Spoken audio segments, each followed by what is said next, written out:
Hello friends, welcome to yummy tummy. ఈరోజు మనం చాలా సింపుల్ అండ్ టేస్టీ అయిన కివీ ఫ్రూట్ జామ్ ఎలా తయారు చేసుకోవాలో చూడబోతున్నామండి. ఎంత సింపుల్గా ఉంటుందో అంతే టేస్టీగా ఉంటుంది.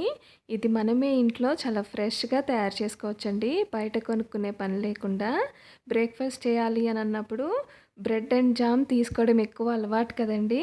మరి ఈ జామ్ని ఇంట్లోనే మనమే ఫ్రెష్గా తయారు చేసుకుని దీన్ని స్టోర్ చేసుకున్నామంటే 1 మంత్ దాకా కూడా నిల్వ ఉంటుంది. బ్రెడ్ అండ్ జామ్ అంటే పిల్లలు కూడా ఇష్టంగా తింటారు కాబట్టి, మనం ఫ్రూట్తో చేస్తున్నాం కాబట్టి హెల్దీ కూడా మనం పిల్లలకి ఇచ్చేయచ్చండి. ముందుగా కివీస్ 3 తీసుకున్నానండి. ఇప్పుడు పైన దీన్ని పీల్ చేసేసుకుని వాష్ చేసేసుకుని 2 పక్కల కార్నర్స్ ఉంటాయి కదా, అది కూడా కొంచెం కట్ చేసేసుకోవాలి. మధ్యలో కట్ చేసి తర్వాత చిన్న ముక్కల కింద కట్ చేసుకోవాలండి. మనం బాగా చిన్న ముక్కల కింద కట్ చేసుకున్నామంటే మనకి ఇది కుక్ చేయడానికి ఎక్కువ టైం తీసుకోదు. 10 నిమిషాల్లో పూర్తిగా జామ్ అనేది మనకి తయారైపోతుంది. పెద్ద ముక్కలుగా చేసామంటే ఉడకడానికి కొంచెం ఎక్కువ టైం తీసుకుంటుంది. కాబట్టి 3 కివీలని కూడా ఇలాగే చిన్న ముక్కల కింద కట్ చేసేసుకుంటే మనకి చాలా తొందరగా కుక్ అయిపోతుందండి. మీలో కివీస్ ఎంతమందికి ఇష్టమో చెప్పండి. ఎందుకంటే పిల్లలు కొంచెం పుల్ల పుల్లగా ఉంటుందని కివీస్‌కి కొంచెం దూరంగా ఉంటారు.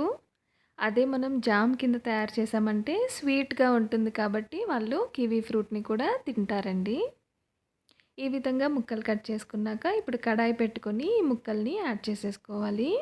ఇప్పుడు ఇది మనం మీడియం నుంచి లో ఫ్లేమ్‌లో పెట్టుకుని కుక్ చేసుకోవాలండి, హై ఫ్లేమ్‌లో పెట్టకూడదు. ఇప్పుడు ఇందులో 1 కప్పు పంచదారని యాడ్ చేసుకోవాలండి. 3 కివీలకి 1 కప్పు పంచదార అయితే కరెక్ట్‌గా సరిపోతుందండి. అలాగే 2 టేబుల్ స్పూన్లు నిమ్మరసంని యాడ్ చేసుకోవాలి. ఇప్పుడు మనకి పంచదార కరిగిపోయి కొంచెం మెల్ట్ అయ్యి ఈ విధంగా మరగడం స్టార్ట్ అవుతుందండి. మనం మీడియం నుంచి లో ఫ్లేమ్‌లో పెట్టుకునే ఇది కుక్ చేసుకోవాలి. ఫ్రూటే కాబట్టి ఎక్కువ టైం తీసుకోదండి, తొందరగా కుక్ అయిపోతుంది. చూడండి, గరిటె లాంటిది ఏదన్నా తీసుకుని ఈ విధంగా ప్రెస్ చేశారంటే మనకి ముక్కలు కూడా చాలా తొందరగా సాఫ్ట్‌గా అయిపోతాయి. మనకు ఓన్లీ 10 నిమిషాల్లో అయిపోతుందండి.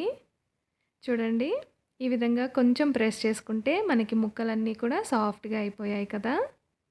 ఇప్పుడు దీన్ని మనం మరొక 3, 4 నిమిషాలు బాయిల్ చేసామంటే మనకి పంచదార అంతా కూడా కొంచెం దగ్గర పడి ఈ విధంగా థిక్ కన్సిస్టెన్సీ లాగా ఫామ్ అవుతుందండి. మనకి పూర్తిగా చూడండి ఈ విధంగా దగ్గరగా వచ్చేయాలి.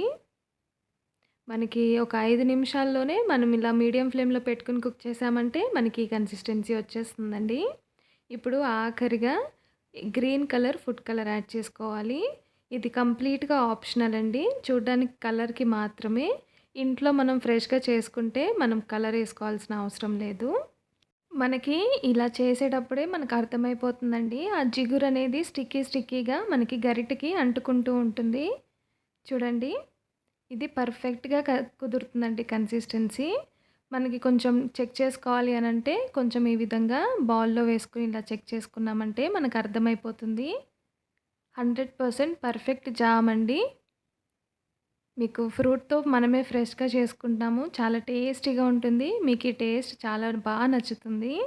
ఇప్పుడు స్టవ్ ఆఫ్ చేసేసుకుని మనం జామ్‌ని పూర్తిగా చల్లారబెట్టేసుకుని ఇలాంటి గ్లాస్ జార్ ఒకటి తీసుకుని పూర్తిగా వాష్ చేసేసుకుని తడి ఉండకుండా ఈ జామ్‌ని ఇందులో స్టోర్ చేసుకున్నామంటే మనకి 1 మంత్ దాకా కూడా స్టోర్ ఉంటుందండి. దీన్ని బయటే నిల్వ ఉంచుకోవచ్చు. లేదంటే ఇంకెక్కువ రోజులు కావాలి అని అనుకుంటే ఫ్రిడ్జ్‌లో పెట్టి కూడా నిల్వ చేసుకోవచ్చండి. చూడండి, మనకి చాలా ఫ్రెష్ జామ్ అనేది తయారైపోయింది. ఇప్పుడు మీరు ఎప్పుడు కావాలంటే అప్పుడు బ్రెడ్ స్లైస్ తీసుకొని ఈ జామ్‌ని ఒకసారి ఈ విధంగా మీకు చూడండి అర్థమైపోతుంది. చాలా యమ్మీ టేస్ట్ ఉంటుందండి. బ్రేక్‌ఫాస్ట్ చేయడానికి టైం లేనప్పుడు కూడా మనం బ్రెడ్ జాము వెంటనే తీసేసుకోవచ్చు. మరి ఇంత మంచి రెసిపీ మీరు కూడా ట్రై చేసి మీకెలా కుదిరింది అనేది కమెంట్ బాక్స్‌లో కమెంట్ చేసి చెప్పండి. వీడియో నచ్చితే లైక్ చేసి సబ్స్క్రైబ్ చేయండి.